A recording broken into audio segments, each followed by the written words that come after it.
the new LEGO Star Wars game looks absolutely insane. We just gotta look at Mama the Hutt alongside nearly every single planet. This game looks phenomenal. And hey, you haven't seen all of it yet. Look at Mace Windu on Coruscant. Oh, that looks great. I mean, look at the water. Yeah, look at the water. It is kind of mad to think this is a LEGO game, and we got to see the Cantina band in action. Oh, we just need to get into this. So, cue the music. Right, back again. Hello there, guys. I'm RuggedEagle, and I do tons of LEGO content on my channel alongside the Skywalker Saga too. And today we just got an absolute abundance of insanity with this game, showing all the planets and lots of new details. So let's just dive straight in. If you do go to enjoy, please go to drop a like and subscribe. Let's get into it. I mean, straight off the bat, we have Boba Fett's starship, or is it Fire Spray? I'm gonna go with one or the other. And then straight after that, they shove us into Coruscant, and look at this. You see Mace Windu, and then hey, there's a Kyberbrick in the background, and C-3PO can be seen with a quest, and I believe that's an ARC-77 trooper, otherwise known as Fordor. I think that's what he's called. I mean, there is just that much going on in this shot. Even looking to the background, you can see pedestrians walking around, and I really like how the open world just feels lively. You can see this throughout this entire trailer, and I love that. And then we get to see BB-8 on Takodon, and I like how you get to explore the castle in this one, unlike The Force Awakens. And every time we keep getting new trailers, Naboo just grows on me, because Naboo has quite a lot of layers in this game. I mean, you've got Feed Palace, and then you go to the Gungan City, and the Gungan City does look phenomenal. I've got to admit, Boss Nass is quite an architect. And then we get a quick snippet from The Force Awakens as they try and find Luke Skywalker, and I'm still amazed by the graphics. Rey is seen on a speeder bike making her way through Jakku, and she's going through the broken down Star Destroyer, and I'm so glad this is accessible in the open world, unlike yet again The Force Awakens. And then the trailer goes on to bring in Jonathan Smith as he goes to explain all the planets and just the galaxy, and I cannot get over this shot of the Tusken Raider riding the Bantha outside of Jabba's palace. The sheer scale of this open world, and I'm sure you've all seen how many planets are in the game, and later on we're going to touch upon just how you explore this absolute huge open world. And if you look into the background, you can see someone fishing on Naboo, probably for their dinner or something, I don't know. Quick look at Persona, and yes, they fly now. Now, I am aware that Persona is another sand planet, but in this game, they've kind of done it like a festival like it was in the film, and I really like how lively this seems. It looks to be one of the best. And can we just get a quick appreciation for Luke Skywalker and his X-Wing bling? And then we get a shot of the galaxy map, and it only appears that the player has explored a few of the planets, and this game is absolutely huge, so it's going to take quite a while to explore the entire galaxy. But it seems that the player has dived in on a few episodes, but he does have 4 million studs at the bottom, so I'm kind of buffooned by this. Now, ain't nothing gonna break my stride. Lando has a very, very unique walk style, but hey, I dig it. So as we jump from planet to planet, I always forget about Act 2, and I always thought that Act 2 is probably going to be one of the most boring places to explore in this game, but they proved me wrong. It seems like each of the planets/islands just look great. I mean, Act 2 looks so fun, and it's an island. Now, I mean, it's all fun and games having all these planets to explore, but just how do you get from planet to planet, you may ask? So it is as simple as opening up your galaxy map, selecting the planet you want to explore, and they do show this in the new trailer. And then once you have selected the planet, you enter a cutscene leaving the planet, and then you enter hyperspace. Now once you enter the planet that you selected, you will enter the planet's atmosphere, and here you can freely fly around the atmosphere and do whatever you want. And hey, I know where I'm going straight away. I'm going over here to buy some death sticks. Look at this nightclub, it's fantastic. Now, I know we all love the cantina, but take a look at the Outlander Club in Coruscant. This is the new thing.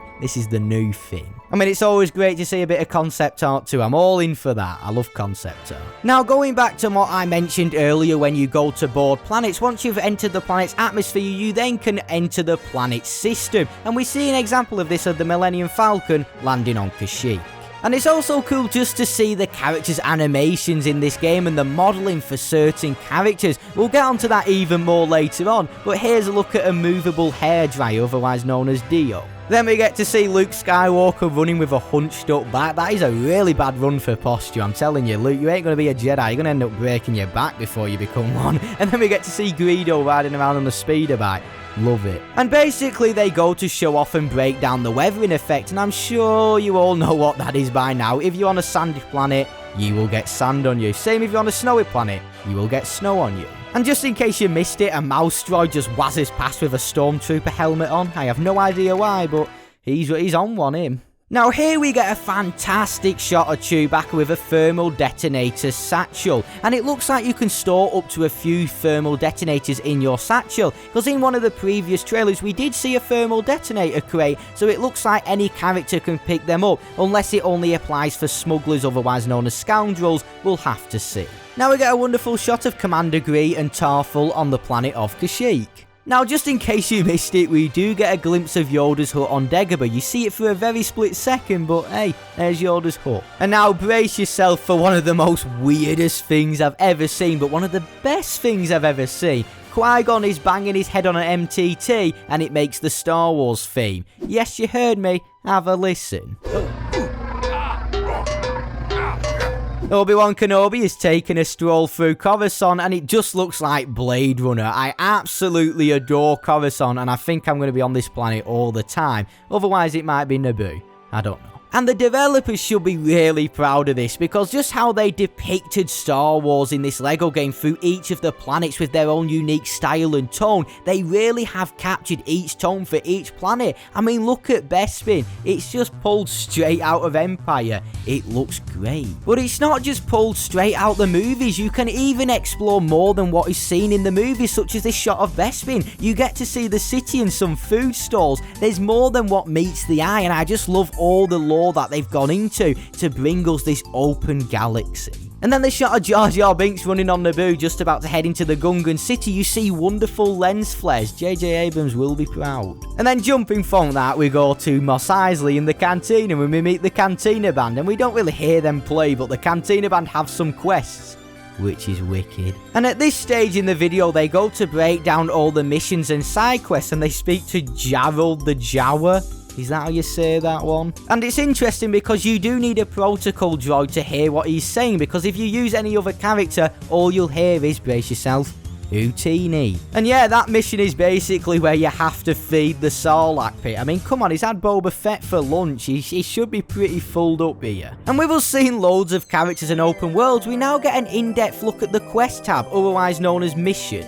Now, in the trailer, they do a quest called Wampa Wanda, basically where you have to help a Wampa escape Echo Base. And it's interesting because once you have completed the quest, you do actually unlock the Wampa as a playable character. So it seems that quest will reward you with either Kyberix characters or vehicles, but we do know you can get characters off quests. And they do go to explain mission quest chaining. Basically, if you complete a quest on one planet, the next part of the quest might be located on another planet. And this is very simple, you just have to travel over to that planet to continue the quest line. And this is really cool to see in a LEGO game, because they're now adapting their formula even more. Now, in the trailer, we see the player head over to Exegol, and you do not just unlock characters through doing quests, you can still find the character tokens in the open world, and yes, you will unlock characters if you play through the story too. And we do see this when he selects Exegol, we see Exegol Space, and then we see Exegol at the Sith Citadel, and you can unlock characters just by simply exploring. This is confirmed here. And it looks like the disco from the complete saga on Kamino is returning in this game. We can see Count Dooku doing a puzzle, and it looks to be a disco area on Kamino. Then we get a quick look at the interior on Canto Bight, and then we jump right back to Count Dooku with Jango Fett. They look so happy together. And with us seeing the character roster in the previous trailer, now we get to have a look at the vehicle roster. So there you go. And then at this point in the trailer, they show off the weird obscure characters such as Salacious B, Crumb, and then they go to show some of the concept art for the characters, and then we get to see Mama the Hutt. Yes, Mama the Hutt. And then to pretty much wrap up, we get to see Yaddle and Yoda on Coruscant alongside Babu Frick, and they just show us loads of stunning shots such as Zam Wessel on Coruscant, and they really are teasing us because the game is coming out on April 5th and it's not that far away. So that is pretty much everything you need to know about the new trailer. I'm going to have a more in-depth breakdown very, very soon. because there's quite a lot. But anyway, thank you for watching today's video, and if you want to check out some of my other LEGO content, please feel free to subscribe and go to drop a like. That will really help out, and I hope you all have a good week. Adios.